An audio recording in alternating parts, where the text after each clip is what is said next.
अगर आपने किसी लड़की का रेप ना किया हो, किसी लड़की का मर्डर ना किया हो, उसके बावजूद आप पे मुकदमा दर्ज हो जाए, आपको उम्र कैद की सजा सुना दी जाए, उसके बाद आप 5 साल जेल में गुजारे और 5 साल के बाद आपको पता चले कि आप गुनाहगार थे ही नहीं, चूंकि आप साबित ही नहीं हुए, तो आप पे क्या बीतेगी। यह वही शख्स समझ सकता है जिसने इन चीजों का सामना किया हो।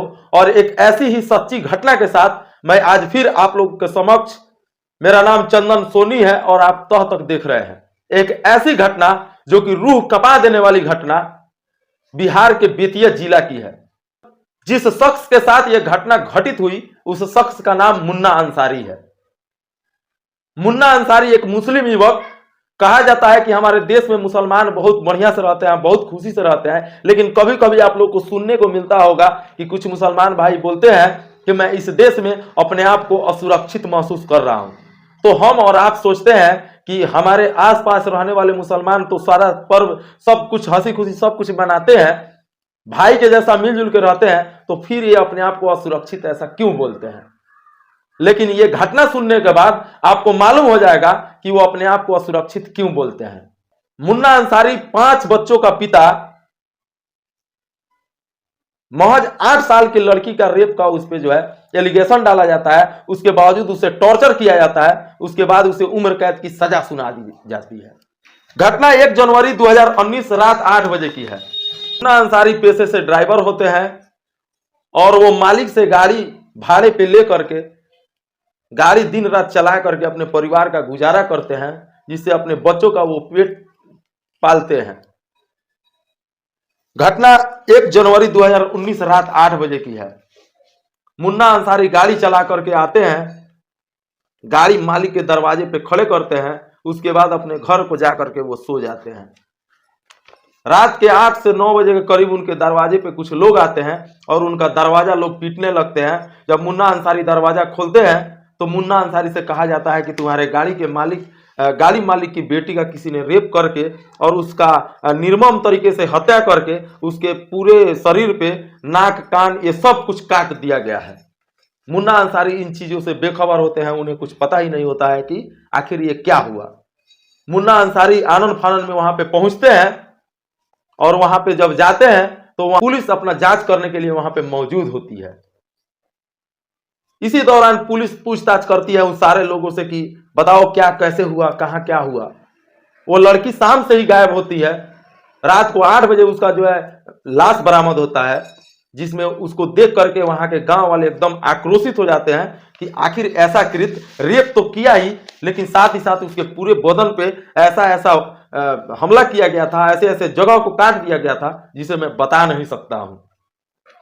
यहाँ ग्रामीणों का प्रेशर, इधर पुलिस पे प्रेशर, सारे प्रेशर में पुलिस ने जब पूछताछ शुरू किया तो किसी ने उसी में से बोल दिया कि मुन्ना अंसारी आए थे उसी टाइम पे गाड़ी खड़ी करने, हो सकता है कि मुन्ना अंसारी का यह काम हो।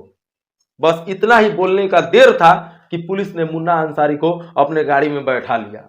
मुन्ना अंसारी कुछ समझ पाते कि आखिर मेरे साथ क्या हो रहा है, तब तक वो थाने में थे। थाने में उन्हें हाजत में डाला गया और हाजत में उन्हें बुरी तरह से पीटा गया। सबसे पहले उनका पैर बांध करके और उनके तलवे पे लाठी डंडे से इतना मारा गया कि तुम कबूल करो कि तुमने ही उस लड़की का रेप और मर्डर किया है। लेकिन मुन्ना अंसारी तो ऐसा किए ही नहीं थे, वो तो कुछ जानते ही नहीं थे। फिर वो बताए तो बताए कैसे? वो जब बोलते कि मुझे पता नहीं है तब उन्हें निर्मम तरीके से मारा जाता था।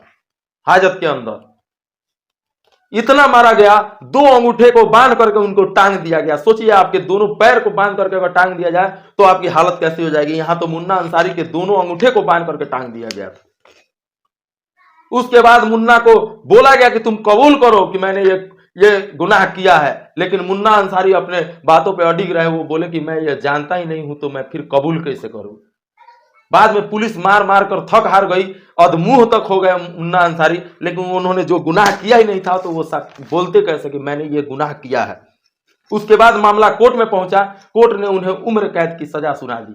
मुन्ना अंसारी को लगा कि अब मेरा जीवन यहां से खत्म है, क्योंकि अब पूरा जीवन मुझे जेल में ही गुजारना पड़ेगा।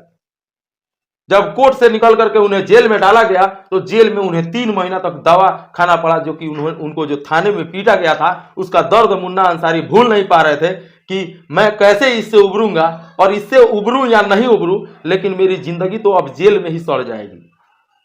ये सोच सोचकर मुन्ना अंसारी बिल्कुल पूरी तरह से टूट चुके थे। लेकिन यहां घर पे मुन्ना अंसारी के 5 जो बच्चे थे उनका रो रो करके, और उसके बाद जो है बुरा हाल तो था ही, लेकिन वो बच्चे पढ़ने के बजाय वो बच्चे किसी के दुकान पे, कोई चिमनी के भट्टा पे, कोई कहीं कहीं मजदूरी करने लगा। पत्नी का भी रो रो कर बुरा हाल था, ये सोचकर कि मेरे पति तो ऐसा कर ही नहीं सकते हैं, मेरे पति को तो कुछ मालूम ही नहीं है। फिर उन्हें 21 तहत उनको ले जाया गया। पत्नी दूसरे के घर में चूल्हा चौका करने लगी, बर्तन मांजने लगी, कैसे भी करके अपने परिवार को चलाने लगी। लेकिन उसे बाहर समाज में ताना मिलता था कि तुम्हारे पति ने एक महज 8 साल की लड़की के साथ ऐसा कृत्य किया है, एक नाबालिग के साथ, सॉरी 12 साल के लड़की के साथ, वो भी जिस मालिक का गाड़ी चलाता था उसी मालिक की बेटी के साथ। ये बातें सुन सुनकर मुन्ना अंसारी की पत्नी बेचैन हो उठती थी कि आखिर मेरे पति ने कुछ किया ही नहीं, और इतना बड़ा सजा हमारे पूरे परिवार को मिल गया, जिसका कभी उन्होंने सपनों में भी नहीं सोचा था कि ऐसे हमारे परिवार पे संकट आएगा। उसके बाद जब कुछ दिन बीते जेल में, लगभग 5 साल बीत गए, मुन्ना अंसारी एकदम टूट चुके थे, मुन्ना अंसारी लगभग खत्म हो चुके थे। लेकिन यहां जब पुलिस जांच की तो पुलिस जांच में ना तो ओरिजिनल सबूत मिला, ना कोई एविडेंस मिला, ना मुन्ना अंसारी का कोई वहां पे प्रूफ मिला कि मुन्ना अंसारी वहां पे मौजूद थे। यहां तो मुन्ना अंसारी के साथ राजनीतिकरण कर दिया गया था। घटना के बाद पुलिस ने सबूत जुटाने में कोई गंभीरता नहीं दिखाई। उसके बाद जो है पुलिस की तकनीकी जांच कम थी, जिसके बाद सबूत इकट्ठा नहीं हो सका।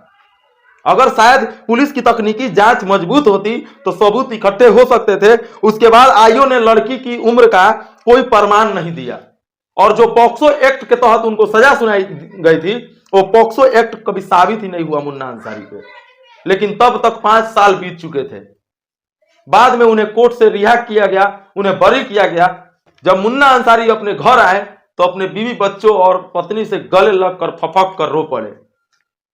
उनके वो जिस्म में वो दर्द, उस पिटाई का दर्द जो पुलिस ने उनको दर्द दिया था, उसको वो अभी तक भूले नहीं थे।